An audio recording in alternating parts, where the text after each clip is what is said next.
Welcome to the No Plateau podcast for stroke and brain injury survivors, their caregivers, and the therapists helping them to break boundaries in their recovery journey. Hosted by Henry Hoffman, a certified occupational and clinical therapist, and Pete Durand, a certified podcast host, CPH. Look it up. This podcast is intended to supplement stroke and brain injury survivors' recovery journey. Therefore, all content affiliated with this podcast is for informational purposes only and is not intended to be a substitute for professional medical advice, diagnosis, or treatment. Hey everyone, welcome to another episode of the No Plateau podcast. I'm one of your hosts, Pete Durand, along with the affable and intelligent Henry Hoffman. Henry, Hello, good to see you again. Good to see you. We have it's like the Brady Bunch screen right now, or Hollywood Squares, whatever you'd like to call it. There's a lot of people on this call, and we're very excited to have two fairly famous people in the world of stroke and rehab, David Dansereau. And let's see, I think, David, we'll start with you, but I'm gonna jump over here for a second and talk to our second guest, Michael Garrow, because we have a soft spot for caregivers here at Sabo. And Michael's going to add a lot of depth to that discussion. Michael also has one of the best collection of baseball caps I've seen behind anyone in a podcast in a while. So, as a bold man, you need it, Peter. You know, yeah, love it. Love it. That's why I raised my cap. You got it, buddy. I got a whole collection back there too. Your heads get cold. It just gets cold in the wintertime. You have to have caps around. We'll go. I won't leave you dry. Thank you, buddy. Appreciate it. So Henry's going to drive part of this, but I want to tee this up. So David has an extensive background in physical therapy, but he brings a lot of different aspects. And also as a stroke survivor, my guess is not a lot of people wake up after a stroke with the knowledge you had in your head before the stroke, right, David? So you're kind of like, holy cow, I think I know what just happened here. And you were acutely aware of what the next steps were going to be, right? Correct. So we want to pull that out of you. And then Michael, as a caregiver, I'd love to hear some back and forth between the two of you of how you kind of communicate with each other, right? As a caregiver and a survivor, and how those relationships work. And then want to tap into some of the things you both have learned, both from your education and your training, that maybe wasn't apparent, right? What are things you've learned that aren't what I would call industry or market knowledge, that are tricks or things that can help our listeners figure out a way to navigate post-stroke, both as a caregiver, therapist, and a survivor? So, and Pete, before you get started, I'm just going to interrupt for 1 second. Just last month, I had the honor of being a guest on their No Stroke podcast. So it was just a month ago.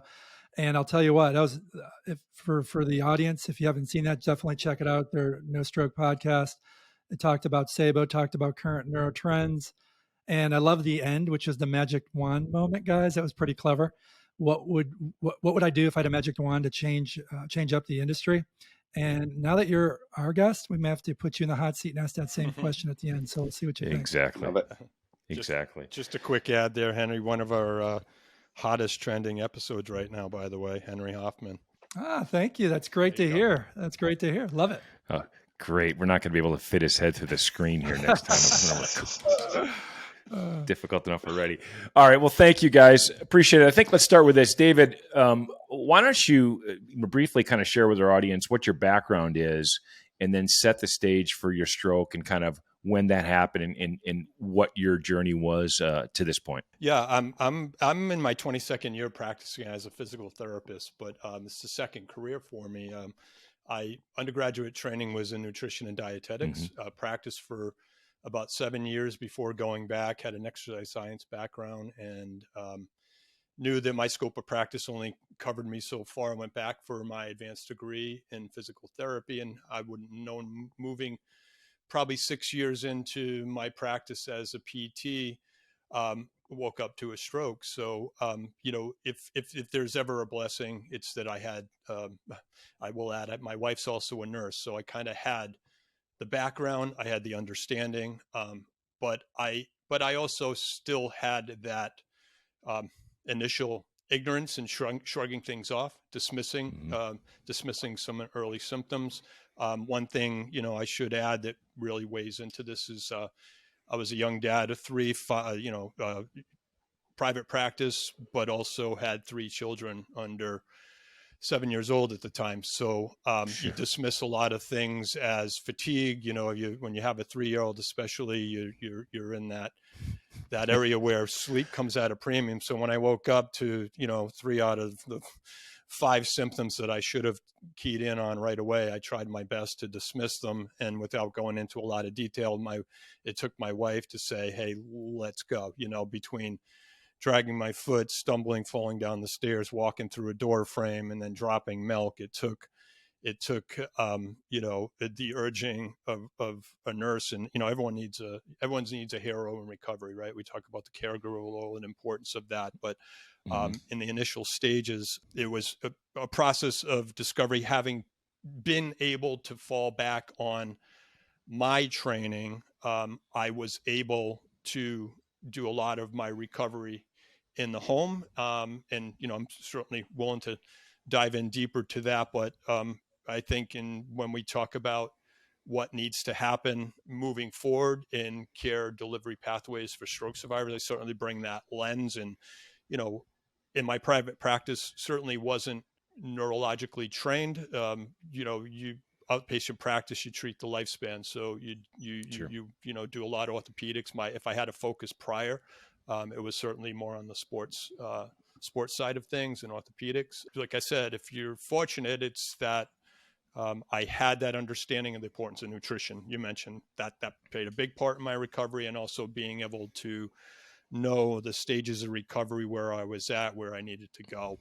But did I have a roadmap? No, I woke up to a stroke. No one has a roadmap. Yeah, David, I'm going to let Henry drill into some of the things you learned specifically on the neuro side, right? As you mentioned, you were focused a little bit more on the PT side of things. I have one follow-up question.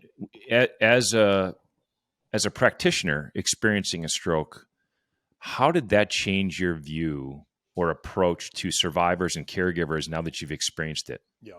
Great question, Pete. You see people in doses in the clinic, and you never really know what they're going home to.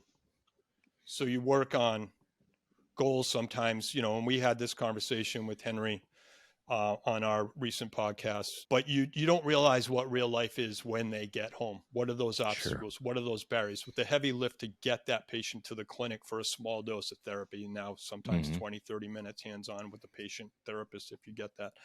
So it really changed my keying in on what are those goals that are functional to help someone's day be a little easier, or work towards that when they did go home. So that was the big thing, is the insights, knowing that there's this whole world that that was certainly different than treating someone with knee pain, right? As a clinician. And then on the neuro side, it's, it takes a team, and I learned that through my recovery, but it also takes the tools that a lot of survivors don't have access still today. And Correct. So, I use the term, Mike's probably tired of me using the MacGyver term, but I will MacGyver a lot of solutions together for patients to try to get them to that next level of success, even if it's a little incremental change, to be able to provide them with hope and the ability to build on that success.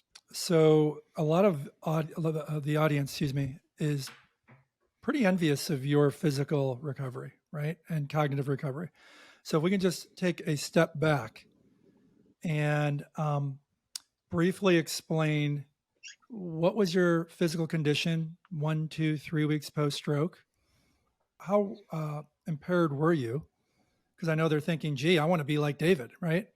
Were you walking? Were you not walking? Did you have hand function? Was there aphasia? And if so, how long did it take? It sounds like a spontaneous recovery for some of those areas. But when did you feel like you were completely normal? And if you're not still there, what's the lingering deficits? Yeah. So good questions. And Mike and I talk about this all the time too. One thing we know, no two strokes are alike, right? So in presentation, there's a lot, it's a brain injury. So yes, my initial obstacles for recovery were that I had affected posterior circulation, affected my left side. I'll add that part of my battle, and I'll talk about my obstacles and where I feel I am in my recovery today, were that my stroke was caused from a congenital heart defect. There was one warning sign when I was really young playing hockey that was missed. lost the left side of my body, couldn't talk, fell to the ice. I was on, playing in a practice with my hockey team. But fast forward, late 30s when I woke up to that stroke, my residual deficits were that, I had initial foot drop. I had left side of weakness, more lower versus upper. My left arm was my dominant side. To this day, I treat differently because of that initial turn and weakness.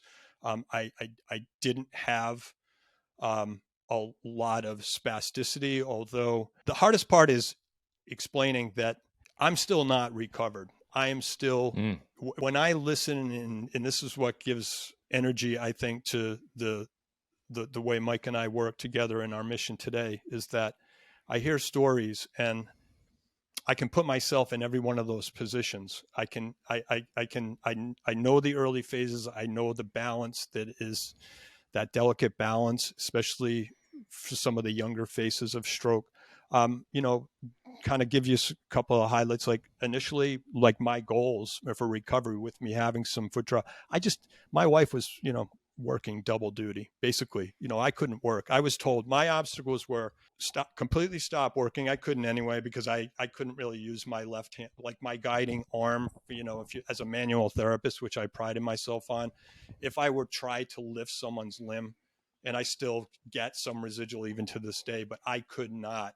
I was told to stop working because I was at risk of another event, because congenital heart defect means there's a flap or a hole in the upper chamber, the atrial septum, which was what caused blood to shunt through and cause my stroke. But I was told stop working. Okay. So my initial goal, my wife was doing double shifts. I would have to get up in the middle of the night, and I just didn't want to wake her up, and I didn't want my foot dragging. So I would quietly, hold the bed rail and sidestep. And, my initial goals were small. Like I didn't want to fall over to stand and pee. Like they as simple as that is it's a simple goal, right? But I was in this gray area, and part of my mission and part of the reason I wanted to do a lot of my recovery in the home was to take back control and not be a more burden to the family, but really to take the mystery out of stroke for my children. I didn't want to be away. I didn't want to, I wanted to do what I did. So I've said on other podcasts, and even disclose, this to, certain things on our podcast that I never talked about before, was, I wanted to, try to make this as less, scary for the whole family as it could be, by bringing fun and play into my recovery, using little tools and tricks that my kids were using, things as simple as like this little loops and little things to return upper body function. And so David, you're still making progress. You're still making progress. I guess that's the short answer. Is you're still making progress. And and what is your biggest I guess call it deficit still that you're struggling with, if you have one? Yeah. Good question. So at the end of the day, if I'm not addressing my balance all the time, if you watched me, if we ended this event and you watched me do a workout, everything is off balance, focusing on balance on my left side. I'm doing a lot of stabilization. So if I walk away from that for a little bit or get a little bit lazy, it shows up again. I start to have that. I start to get some more foot drop. I start to, really, you have to respect that. Yeah. It just like an athlete, Mike can talk to this too, because we use this reference a lot. Even if you've reached that high pinnacle level where you feel you're ready to compete, you still have to do maintenance. Well, Aristotle said it beautifully. You are what you repeatedly do, right? So Absolutely. If you stop doing it, that's what you are. Thank David, you for summarizing that. Yeah, David, to give how long has it been since your stroke? So I'm in my I call it seasons, so 16 years. So 16 years. Coming into the fall will be my 16th year. And I think this is an important thing for people who are new to stroke. This is a lifelong journey afterwards for many, if not most people that suffer a stroke. And Mike, I want to switch to you for a minute. I'd love to hear how you and David got connected, right? And how this combination of your two perspectives has worked. I know you're a former athlete. And I think I'd like you to touch on the fact that as caregivers, we can't fully understand what people in David's shoes are going through. We can't fathom it. And I'm a trainer by nature. It's one of the things I've done. And I know the analogy. And by the way, Henry and our guests have helped educate me, right? Because if I know I'm training someone who's gradually gotten a shape over 15 or 20 years, right? They lose 5 pounds, they can walk around the block, they start to feel different, better. It's exciting. Someone who's had a stroke, particularly David, someone like you who's physically active and you're manually training people, the next day, just picking up a pen would be an incredibly big accomplishment. And as a caregiver, you look at that and like, what are you talking about, right? So we really have to change our perspective. Michael, I also want you to, and I'll walk you through these questions. David hinted at this. There was no playbook. There is no playbook for stroke. So you go home, and now as a therapist, you're recognizing when I send these people home, they oftentimes just don't know what the heck to do. So let's start with how you guys got connected, Mike, and then we'll join a couple of those areas. Yeah. And I think just to touch briefly on that, what you're speaking to with, survivor going out and taking a walk or doing a workout, that it's as a caregiver being able to understand both that physical rehab and that side, but the cognitive as well, right? And that's often the hidden part of it that's tough for caregivers to really grasp. Certainly. So I could just give a bit of context, in my story. So my mother had a stroke at the age of 28. She was an ICU nurse at the time, so kind of, understood the healthcare space. I was 6 months old, so I grew up only knowing, my mother as a stroke survivor. But it was my mom. She wasn't a stroke survivor, it was just her foot dropped. That was the way she walked. That was the way her arm constantly had spasticity. So for me, I really took hold of this caregiver role just because it's what I knew and it's who I was, right? So I think it's different for people who might know a loved one previously, and then all of a sudden kind of come into this caregiver role. But yeah, for me, I kind of took her stroke, and really, I describe my mom as a woman who really took control of her recovery, and being educated in healthcare certainly helped with that. So I grew up my whole life in PT studios and, constantly going to her rehab activities and really seeing her continue to drive forward on her rehab journey. And for me, that just hit home, and it's always been something that's been a big part of me. So my, college acceptance letter I wrote around the way that stroke impacted my life and how it's made me a better man. And then I played basketball at university, at my college, and had the opportunity to play professionally for a few years. So in my first year, one of my years, I ended up in Dublin, where I studied a master's degree in business. And in my dissertation is the word, wrote around stroke recovery and how technology could really aid in the pathways, to focused on rehab, kind of looked a lot into the VR space to really try to drive innovation happening, right? And how that blend could really improve what the current model is. So in that research, and this was about 2018, David, we just kind of connected through LinkedIn on mutual interest on posts, and we hopped on a Zoom call, and really hit it off. I think having that perspective from a caregiver and a stroke survivor was unique. We both saw big opportunities, for stroke care and specifically stroke rehab to be modified through the use of technology. And we went down that journey together. It was funny, David and I, we've only met like twice in person. So we've been doing a lot of our work, started while I was in Ireland. And yeah, it's been a fun journey. And I think we have a good, relationship. We bounce well off each other. And, for us, like, we had a couple different directions we were trying to take, and then through the pandemic, we saw the number one thing is that connection, right? And that's what people were missing because they couldn't go to in-person events. So we kicked off a 5-week webinar series that really brought in clinical experts and survivors, caregivers, kind of gave them education around the same thing that they'd get in survivor groups, right, that they were going to, but just try to give them that one-to-one touch, that, you know, feeling of community through a really rough patch for all of us. But from there, we continued to go down the journey and wanted to start the podcasts, you know, as a way to continue showing our leadership in this space, and really highlight some of the great work happening with entrepreneurs like yourselves, clinical folk doing, you know, some research, and then of course survivors who really have impactful stories that we'd like to share. Sure. Caregivers aren't new, right? I mean, we're all going to be caregivers, right? Whether it's a cancer patient who's a mom or a dad, Alzheimer client, or stroke survivor. So we know we're all battling with this thought of how can we best be a caregiver at some point. And doing this for 20 plus years, I've spoken to a lot of caregivers, and the struggle is just as real as a cancer survivor or any other condition. You going through this, that's all you know is the caregiver role since pretty much birth.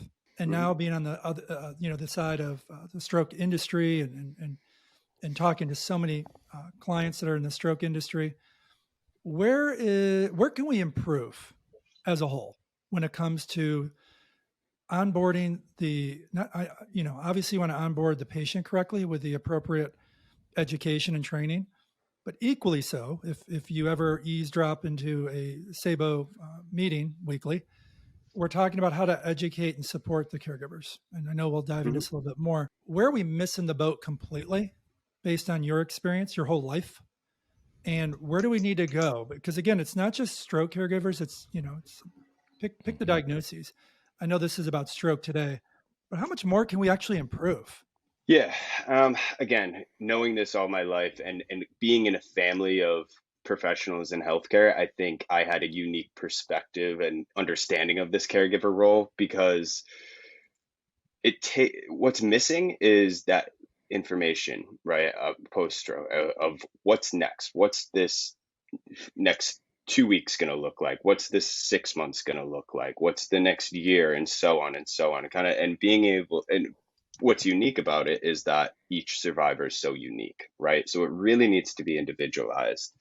I think, talking, for instance, for the interview that we had with Henry from Tufts Medical Center, and they've designed a really nice program there where they hand over a stroke information passport, they call it, at the end, once you're discharged home.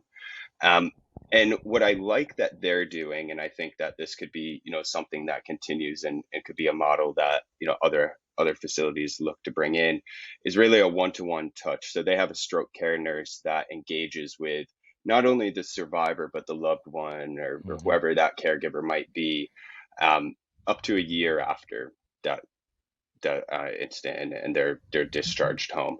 So that helps at least keep that engagement and that, follow up with specific questions and kind of understanding of what's coming next. But I think what's missing is, like you David and Peter, you guys mentioned earlier, this is a lifelong rehab process, right? So how do we kind of take the pieces of, all right, it's been a year, but still there's so many more steps in this process. And I think that's really where it falls apart. Yeah, I was going to say, I like to do analogies, and my latest analogy is construction, right? So if we build a house, let's say your stroke recovery is building a house and you have a project manager, your life coach or your leading consultant is the project manager. And then you have a lot of subcontract workers, right? Your subs are your OT, your PT, your nutrition, your mental health professional, and someone has to manage the construction of this house. And ultimately the goal, David, is close to what you're at. The house is almost built, right?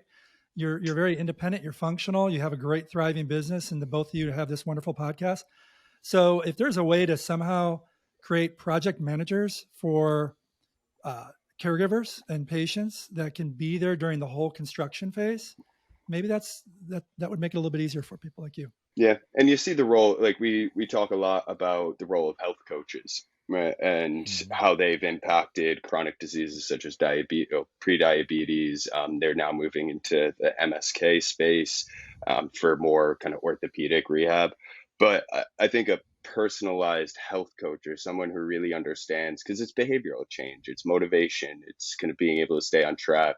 So if you could kind of blend that support of whether it's a health coach or, like you said, a project manager, with your care team for more of that clinical guidance, I think that's really where this space could take off and see, true outcomes and folks not falling off the cliff once they leave the hospital.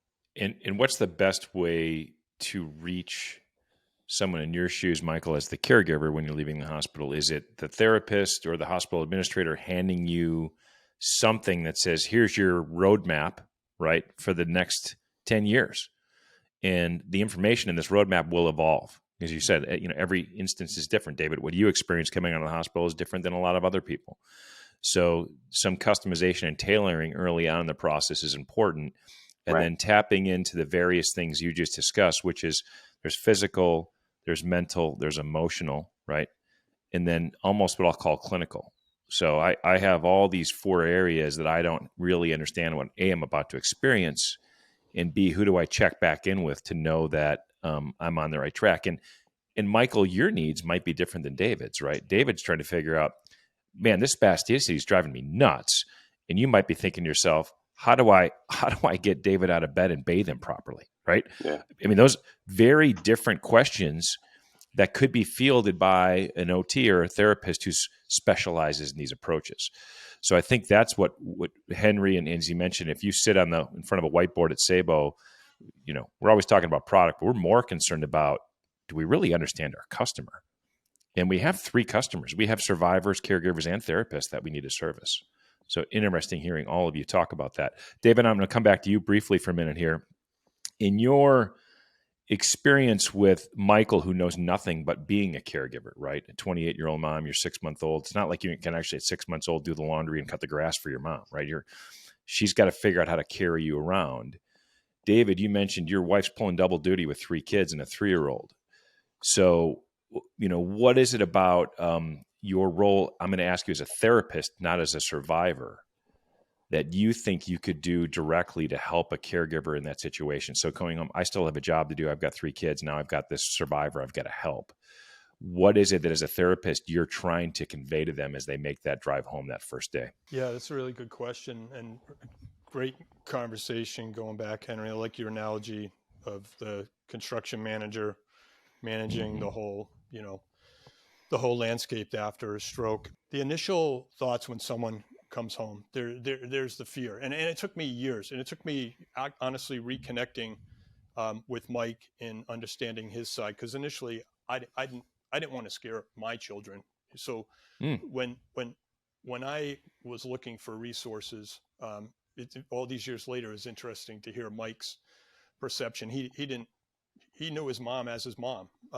That's the way her hand moved. And I remember, I'll just add, one of my, put you on the spot, Mike, but one of your comments you mentioned in a podcast when you sensed early on in one of the shopping aisles that someone was looking at your mom a little differently, and you came to her defense. And what did you say? You were like, I just will always remember that. Well, yeah, I think I don't think you swore at a young age, but you said, you called them out for kind of staring at your mom because maybe she was moving a little differently. But you always want to, on the caregiver side, you want to instill hope. You want to give them part of a plan that is manageable, not overwhelming, but you do have a plan. And, we have to, and you can relate to this, Pete, and with your background in health and wellness, I had a big advantage, right? I was in that 5 to 10% that were already exercise. Exercise was my mental health, I grew up as an athlete. And Mike and I use this theme a lot in terms of when you have a stroke, it's like getting hit with a double whammy, right? You're totally, your best tool to recovery is to exercise, but we do not, we luckily, if you fall in that 5 to 10% that had that foundation of knowing what core stabilization is about, so like the foundation and just even initial, I start with simple breath work. Go home and we're going to practice. If I give someone 15 exercises, I make them task specific, but I start with breath work. And then I talk about going back to the theme of an athlete. An athlete certainly doesn't wake up to 3 cups of coffee and 2 Dunkin' Donuts. You have to start to reset your plate to train like an athlete, because Mike and I, we've talked about, can we simplify it to get more reps, right? We have to measure, manage, move. So that measurement needs to include what's specific, where they're coming in that process. And Mike talked about the behavior change component. If someone is not even thinking about exercise, we can't tell them to get their sneakers and prepare to be on a treadmill or doing body weight exercise or altered, a program that's going to lose them in the first day. So we have to measure that response, manage, and then move towards getting that volume. I let folks know that we're going to set their home up for success in the best way we can, because one of the things that Mike and I learned with early discovery was that, we right before things closed down, we were fortunate to go out to the International Stroke Conference in Atlanta in 2020. And we heard there appears to be a home field advantage to stroke recovery. The future of stroke recovery is in the home, but who's leading the charge to build that pathway? Yeah. Interesting. David, are you on I-95? Is your clinic right outside of I-95 out of curiosity? I'm or is that Mike? Is that Mike's apartment? Mike's in New York. I'm in the country. Yeah, sorry. By the way, that horn was really well timed when David said the future of stroke recovery is in the home, and the horn went off. So I want to make one correction, Pete, real quick. David, you said athletes don't have donuts and coffee. Well, what about John Daly? John Daly has. We can call him an athlete, right? There's something you said, David, that's really relevant there. And Michael, I'm curious because as a caregiver, your journey didn't start during the early phases of your mom's stroke, right? Where, when we talk to a lot of caregivers, they struggle with being the loved one, the caregiver, and the home therapist. Because in my conversations, and this is really, really focused our focus group and our research as we build out our therapy as a service platform, is most caregivers look at me and they said, I'm just exhausted. Mentally, physically, and emotionally, I'm exhausted. I want to wake up tomorrow morning and I want to be John's wife. I don't want to be his therapist. I don't want to remind her to do his exercises. And oftentimes the survivor, and David, you're in a bit of a unique spot because you're both the survivor and a therapist, look at their caregiver and the therapist very differently. They might say the same thing. And an interesting example is my mom actually called me the other day, and my mom has had health challenges all her life. She's been obese. She's had 2 shoulder surgeries, 2 knee replacements due to that. And she's on the other side. Well, she's a great grandmother now. And she literally told me on the phone, she's frustrated because she has to sit down when she holds her great grandchildren now. She's physically not capable of holding them. And so she said, I'd like you to take me to the gym when you visit for this wedding in September and show me how to use the machines. And I said, because she said the last person there wasn't really interested. I said, well, first of all, Mom, I probably wouldn't show you the machines. And her response to me was, well, I like the machines. Then I said, then you probably should have somebody else show you. Because to your point, David, what I wanted to teach her was this isn't a machine issue. Holding an infant is balance, it's core strength, it's all the above. And if you get in a machine that only isolates your arm, that's the only thing you're going to work on. You're not going to be able to isolate or balance. So it's funny. She wanted me to be her trainer and her caregiver and her, she's my mom. I can't train my mom. So how do you, Michael and David, how do you guys have that dialogue about helping a caregiver play that role, or how do you pull in the therapist to assist in that process once they go home? Yeah, so for my mom, she the best point that she got to, and as she gets a little older now, she's nearing 60, bodies deteriorate, right? So she's kind of, having that. But a few years ago, probably at this point, like 10, 15 years ago, I got her into the gym finally. And again, that was the best she's been physically in her life, because what she was working on is like that stabilization, that core balance. Mm-hmm. And I think the biggest hurdle to make that happen was the because how controlling she was of her therapy.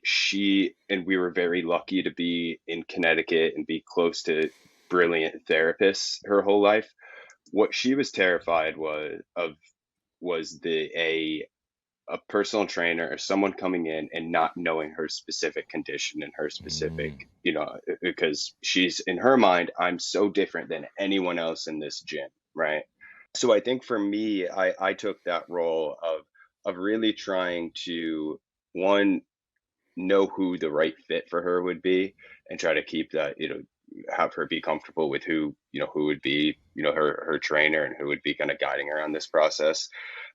So I think as a caregiver, we need to be able to help that balance of knowing that our loved ones so well, and knowing what they can do, can't do, and what they're comfortable with, what they're uncomfortable with, and trying to get them comfortable being uncomfortable, right? And like taking that step into something that's unknown, and really trying to be that nudger. And as a husband, as a wife, like that might be uncomfortable, because that's also impacting your relationship. But I I think again that's where we need that support and that guidance, for caregivers, to understand, even if it's access to therapy, like being able to really know how to talk to your loved one that needs this support. Because at the end of the day, you signed up to be. I didn't sign up to be my mom's mom. That's just happened. You know, you fall into these situations, and you need to take control and really be able to guide them. So. And Michael, the with the caregiver aspect, I think one thing that we can all do a better job in the industry is, let's say hypothetically, your mother had a stroke this week. You guys are nervous. Everyone's nervous. The hospital's just trying to keep her alive in that hyperacute stage. She then is stable. Okay. And now everyone's processing that. Great. Mom is still alive. Then the transition comes from survival mode to what do we do next?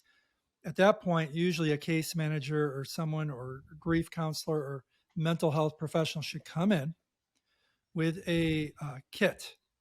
Here's your 90-day survival guide. And this kit's going to include mental health contacts. It's going to include what to expect over the next 30, 60, 90 days. It's going to include, here's 15 FAQs on the frustrations you're going to experience. And this is how to appropriately respond to those frustrations. So there's no surprises.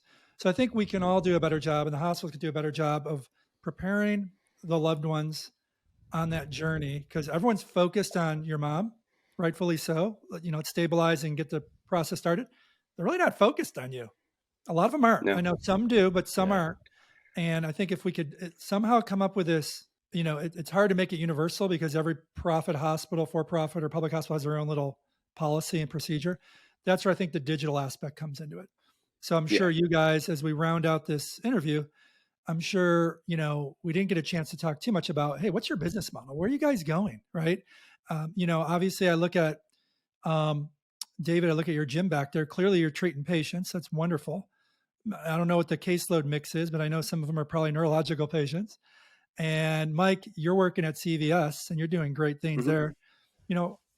If I may, how many hours are you putting into this wonderful exercise of getting the word out? And what's your home run plan here over the next few years? Yeah. For us, it varies by week. Through the pandemic, we were certainly putting in a lot of hours, and because the time that everyone would have spent out doing some other things, we dug into this. Yeah, for us, really, what we would love to see over the next 5 years, we recently partnered with a group that are out of the UK, but a gentleman by Dan Kendall. He started the Health Podcast Network. So this is a trusted, resource and library of health-specific podcasts.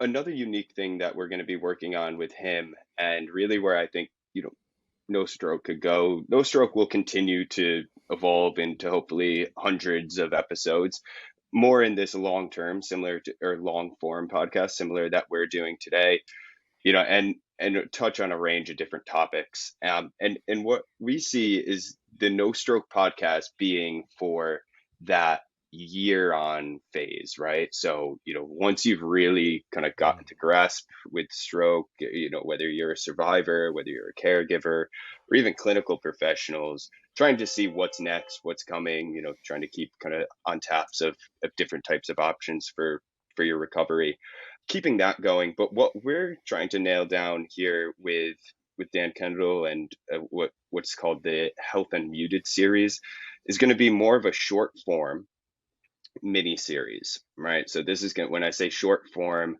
episodes, similar to how you might get your daily news in a podcast, right? So about 10 minutes, max 15. And we're trying to now define what these episodes are going to be, because we're only going to have about 10 episodes, right? And I'd like to see a survivor specific mini series, a caregiver specific mini series, and answer some of these questions that we've been discussing today, right? It's in that transition of care, what I need to know. And especially as a caregiver, right? Like, you're going to be so busy, being able to have an audio form of that, being it to quickly put on and kind of digest some of this information could be, future of what's handed over when you leave the hospital, instead of, yeah, you'll have your back, but hey, take a listen to this podcast series specific for a caregiver, and then when the time's right, specific for the survivor as well, and kind of connect those dots. I'm giving you a golf clap right now, Michael, because that's great. And talk about niching down, right? Understanding when you guys come into play year after stroke, getting very specific on micro bits of information focused on a specific audience and particular points of transition. I think that's fantastic. How do you find the time running your practice to help bring some of that content to play? Have you guys sat down and outlined what the next year of micro episodes or mini series would look like? Yeah, we're in the process of moving towards defining those episodes that Mike mentioned going into the fall. I believe, firmly this can be a digital asset that can be part of someone's discharge portfolio, or, I think, Henry, I heard you mention, I don't know if it was on our episode or another, that, we want someone of all abilities, anyone's age. You should be able to call up on, the technology is there now that you should be able to call up and get evidence-based answers. If you need to use Amazon Alexa and a skill that's specifically, that's almost like prescribed like a therapy. Just, when I was looking for this, the year after my stroke, at 39 years old, I was referred to a nursing home for support. So that's always going to resonate. We have to do a hell of a lot better. And then hearing the survivor stories, that, Henry, you mentioned the common magic wand question we ask. We hear so many times what's needed, that someone's got to take up the charge and actually get it done. Yeah. Our national associations are not doing the best job of providing those actual tools. Do a great job with fundraising, but have to. There goes their sponsorship they were looking for, Dave. I'm not mentioning names. But with all the crossover and all the work that we did pulling survivor groups together, we've uncovered, and we continue to do that informal research of hearing these unmet needs. And that's kind of where I think the digital asset, I talk about podcasting and the power of what we're both doing here with our podcast, I think is unmeasured right now, but I think it should have a much bigger role, and it can. Well, Michael, I know that we would like to continue the dialogue offline. Specifically, David, your content, right, in your head, both as a survivor and a therapist. But Michael, the fact you're in product management, I'm a former product manager, and to me, they're the hardest jobs to find for any company, because it's a bit of a unicorn, right? You have to have technical, customer focused, communicative. You have to understand how to do customer research, and then you have to, synthesize it into something that works. And as you described, there are associations out there. There are groups. There's places you can go for information, but it's not curated. It's not in a way that you could then take bits of information and assemble it into something that meets that particular stroke survivor and caregiver situation, right? All the components are usually there. It's how you assemble them and then put them in iteration after one another and then check in, right? You said check in. Is this the right piece of equipment? Is the right therapy? What do the results look like? How do I address the caregiver's concerns during that process? How do we address the basic fundamental active daily living concerns of bathing, transportation, dressing, feeding, medication, all those things that sit outside the 10,000 repetitions the survivor has to go through. So I think everything you just described is another step forward in stroke recovery to give people the information, particularly the fact that the two of you bring such different perspectives to this situation. That's exciting for the folks at SABO and exciting for, I think, our audience as well. We're very grateful for the fact that you guys were able to participate in the program. Looks like we may have lost Henry due to technical difficulties. South Carolina doesn't have really good internet, by the way. You guys can tease him. Hey guys, can you? I don't know what's happening there, unfortunately. Right? So I guess. I'll tell you. I just took a road trip from Athens, Georgia, back to New York there on over the weekend, and it was spotty service the whole way. Yeah, and once you got into South Carolina, it's like you just disappeared off the map, and then you get back to North Carolina, everything got really better. So, Henry, you're back, but we were just wrapping up and talking about how excited we are by the fact that these two gentlemen bring very different perspectives, and they're curating information both for caregiver survivors and especially with the therapist viewpoint. Looking forward to following the podcast, particularly the new miniseries, and would love to get you guys back in the program in a year and check in and see how that's all going as well. And thank you for having Henry on your show as well. Thank you for tuning in to the No Plateau podcast. Please make sure to like and subscribe to stay up to date on more stroke and brain injury recovery stories.